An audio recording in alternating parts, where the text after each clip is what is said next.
আসসালামু আলাইকুম deer listener, আমি HM Mazaharul HM টেকের পক্ষ থেকে বরাবরের মতো আপনাদের মাঝে আসলাম নতুন এপিসোডে নিয়ে। এই এপিসোডের বিষয়ে কীভাবে আমরা 3D অপশন না রেখে 3D ইফেক্ট নিয়ে আসতে পারি ফটোশপের মাধ্যমে। তা চলুন শুরু করা যাক কীভাবে আমরা ফটোশপে 3D ইফেক্ট নিয়ে আসতে পারি যে কোনো টেক্সট কিংবা যে কোনো অবজেক্ট যে কোনো জিনিসকে, সেটা শুধুমাত্র নিজেদের পার্সোনাল ইউজ করার জন্য। অবশ্যই কাস্টমভাবে যদি মকআপ তৈরি করতে চান তা এই পিক দিয়ে আপনি মকআপ কোনো তৈরি করতে পারবেন না। মকআপ তৈরি করতে গেলে অবশ্যই 3D চালু করে আপনাকে মকআপ তৈরি করতে হবে। তো নিজে যদি নিজের কাজের জন্য ব্যবহার করতে চান তা অবশ্যই এটি দেখতে পারেন বা কাজ করতে পারবেন। তো চলুন, প্রথমে Ctrl+N, তো নতুন একটা ডকুমেন্ট নিলাম। এখান থেকে ফাইল ওপেন থেকেও নিতে পারেন। আর এখানে যখন গ্রিড মার্ক দেখাচ্ছে তখন আমি Ctrl+R চাপলেই এগুলো চলে যাবে। তো এখন আমার কি করতে হবে, একটা ব্যাকগ্রাউন্ড নেব। ব্যাকগ্রাউন্ডের জন্য ফরগ্রাউন্ড কালারটা আমি গ্রিন লাইট করে নিলাম। হ্যাঁ, এখন আমরা একটা টেক্সট নেব। টেক্সট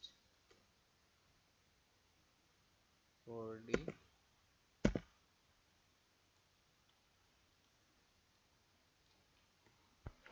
Ctrl+T দিয়ে আমরা একটিকে একটু বড় করলাম। এখন আমরা এই লেয়ারটিকে একটা কপি করব Ctrl+J দিয়ে, কিংবা এই লেয়ারটি ধরে নিচে সেলে দিলে কপি হয়ে যাবে। আমি এটিকে ডিলিট করে দিচ্ছি, নিচে ধরে সেল দিলে কপি হয়ে যাবে।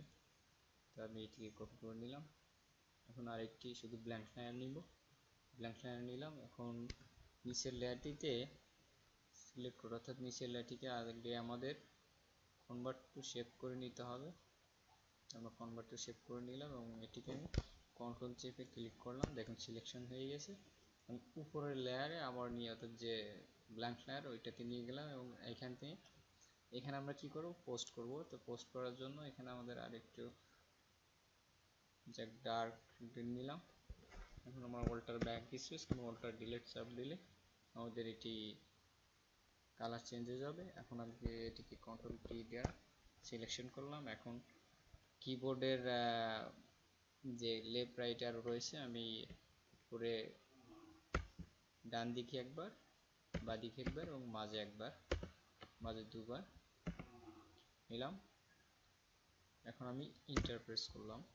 তারপর আমার কিবোর্ডে অল্টার কন্ট্রোল শিফট চেপে কি প্রেস করতে থাকবো, দেখবো আমাদের একটা ইফেক্ট চলে আসছে। তো আমি এখন Ctrl+D দ্বারা সিলেকশনটিকে আনসিলেক্ট করলাম। তারপর আমি লেয়ারের উপর ডাবল ক্লিক করছি। এখন ব্লেন্ডিং মোড আসছে, ব্লেন্ডিং মোড থেকে আমরা স্ট্যাক দিয়ে দেবো। হ্যাঁ, স্ট্যাকটি দিয়ে দিলাম।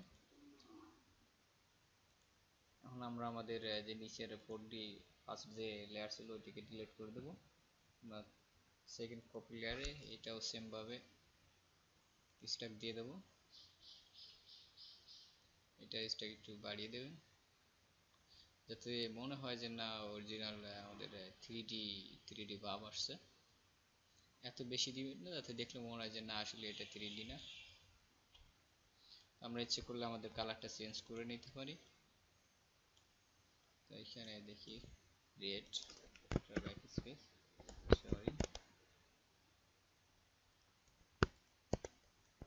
ব্যাক স্পেস,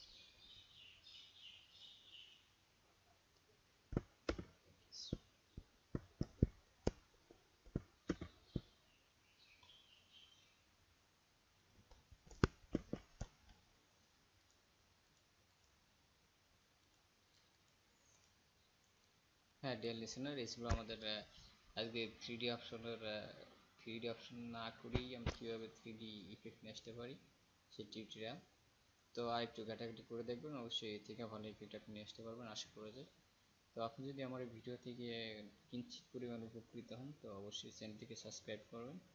তাছাড়াও আমি আপনাদের জন্য নতুন নতুন টিউটোরিয়াল নিয়ে আসবো, সেটা ফটোশপ, ইলাস্ট্রেটর এবং টিউটোরিয়াল প্রিন্ট প্রেসের জন্য। আর তাছাড়াও একটি কথা, সেটা হচ্ছে আপনাদের যদি কারো কোনো টি শার্ট প্রিন্ট কিংবা মক প্রিন্ট যে কোনো প্রিন্টের কাজের প্রয়োজন হয় অবশ্যই মক দিবেন। দিলে আমি অ্যান্সার দেওয়ার চেষ্টা করবো এবং সঙ্গে আমি নিজে প্রিন্ট করে দেবো। তো এই ছিল টিউটোরিয়াল বরাবর মতো। আল্লাহ হাফেজ।